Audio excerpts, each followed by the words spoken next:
มาสุงค้าเอาถาวรพระเป็นเจ้าปันตั้งลีเสกัมค่ะวันมันให้เขามีสมาตราหูคอว่าเจ้าเยซูเฮ็ดให้ก้นตาหมดหันไงเขาแค่มาฮอลัดในพี่น้องเขาอิงปึงไว้กันเนอย้ำเขาตราสืบยอดลูกกะตอน18 หมาย 35 ถึง 43ค่ะอ๋อเขาเคยรู้อ่านหมาย40 ถึง 43ค่ะเจ้าเยซูจังกึศเฮาเสียเย้ามีอัมมิงเฮาเขาจงเอาก้นตาหมดนั่นมากะหิมมันเจ้าเย้าจังมืออันมันหอดมาจำนั่นเจ้าเยซูถามมันเลยว่าเขาเฮาเกาเฮ็ดจื้อหนังหือดีมาว่าหนังในแหละมันขึ้นเราลัดเลยว่าเจ้าเฮาติคะเฮ็ดเฮาหมักตาเกาค่ะหันไลมาเสกัมค่ะว่าหนังในออเจ้าเยซูก็ลัดเลยว่าเฮาหมักตามือไลอันเลี้ยงตาตั้งหยุ่มมัดมือนั่นเฮ็ดเฮามือหลีเจอเย้าว่าหนังในออ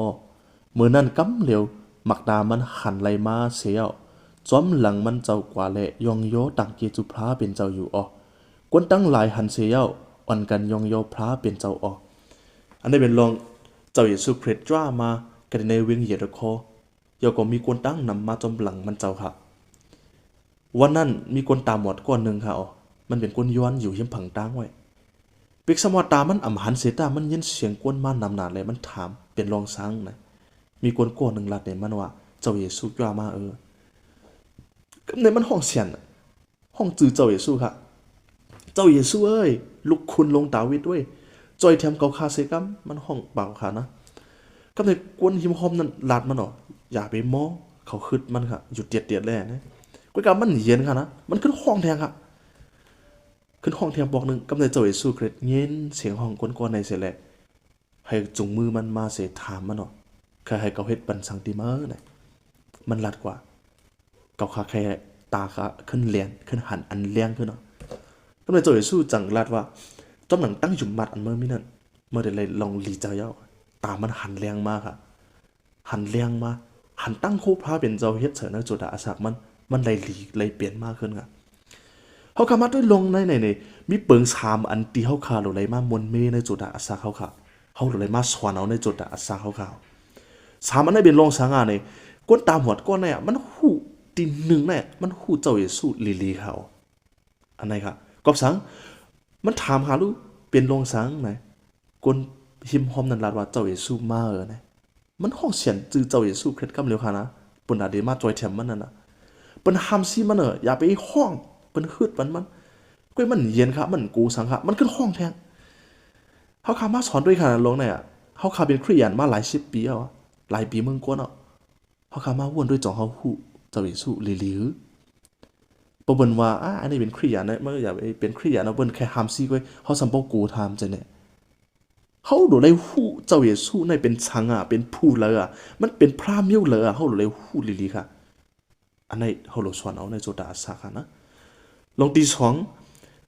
ก้นตาวัดก็ในมันหูโตมันหูโตมันหูโตมันเป็นก้นตาหมดกับนั้นมันแนงเจอสิเรามันห้องเสียนเจ้าเยซูปนอะไรจอยมันหันเจ้าเยซูทำแต่ละเฮ็ดสังบันมันลัดใครตาขึ้นหันขึ้นวันเมื่อไหร่เขาคาก้นหยุ่มมัดเครียนเขาหลุดเลยทำด้วยเจ้าเก่าจองเขาหูโตเขาลีเขาหลุดสัง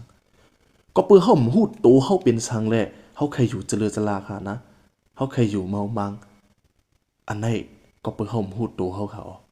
วันเมื่อไหร่เขาขึ้นทำด้วยเจ้าเก่าเป็นเพอหลุดเลยหูโตเจ้าเก่าค่ะก็ที่สามที่ก้นตาหมดก็ในเขาหลุดสวนเอาในเป็นสังในมันมีตั้งหยุ่มมัดอันมันว่าอันมันขึงเนื้อเจ้าเยซูค่ะมันหยุ่มเขามันหยุ่มว่าเจ้าเยซูได้เฮ็ดมันเฮาตามันเลี้ยงมามันหยุ่มกับนั้นเจ้าเยซูคริสต์มันรู้จอมหนังอันมือหยุ่มนั่นเมื่อเดี๋ยวเลยเจอเลียตามันเลี้ยงมาขึ้นกำเร็วค่ะก็เปิดเนื้อตั้งหยุ่มมัดวันมาได้เขาขาว่นโดยในโจดาอาสาเขาจองเขามีตั้งหยุ่มมัดอันมันขึงอยู่ในพระเป็นเจ้าในเจ้าเยซูคริสต์เขาข้าเป็นกวนหับหยุ่มมัดเจ้าเยซูคริสต์เพราะตั้งหยุ่มมัดเขาเนื้อจุดอาสาเขาเต็มเลยหันตีพระเป็นเจ้าเฮ็ดศักดิ์เสียต่อเขาเต็มเลยหันตั้งลีพระเป็นเจ้าค่ะกับนั้นสามลองในเขาหลุดต้องไว้ในจุดอาสาเขา1หลุดหู้เจ้าเยซูลีค่ะ2หลุดหู้ตัวเจ้าเก่าลีค่ะ3หลุดมีตั้งหยุ่มมัดในพระเป็นเจ้าค่ะมาสงค่ะ